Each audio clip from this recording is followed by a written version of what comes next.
வீட்டை கூட கம்மியா பண்ணிக்கிறோம்னா நாட்டை விட்டு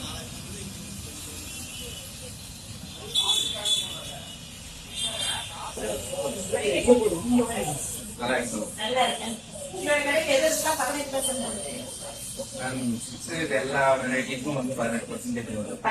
ஆமாங்க. இப்போ வந்து பாத்தீங்கன்னா கவர்மெண்டோட நார்ம்ஸ் படி என்ன ரேட் எவ்வளவு பர்சன்டேஜ் அந்த இதுக்குதான் இப்ப நம்ம போட்டுருக்கோம் ஜிஎஸ்டி. இப்ப நேத்து வந்து 1 கிலோ மைசூர் எவ்வளவு இருக்குதுங்க? நேத்து வந்து பாத்தீங்கன்னா மைசூருக்கும் உங்களுக்கு 450 ரூபாய் இருக்குது.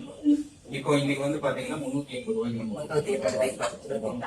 அதே மாதிரி சிப்ஸ் வந்து பாத்தீங்கன்னா உங்களுக்கு 640 ரூபாய்க்கு இருந்தது. இப்போ வந்து 580 ரூபாய் 1 கிலோ. அவ்வளவு. ஆமாங்க. 60 ரூபாய் பக்கம் மட்டும் கம்மியாகுது. கஸ்டமர் ரொம்ப சாட்டிஸ்ஃபைடா இருக்காங்க. நீங்க பில்லுல எல்லாத்தையும் மாத்திட்டீங்க? எல்லாமே மாத்தியாச்சுங்க.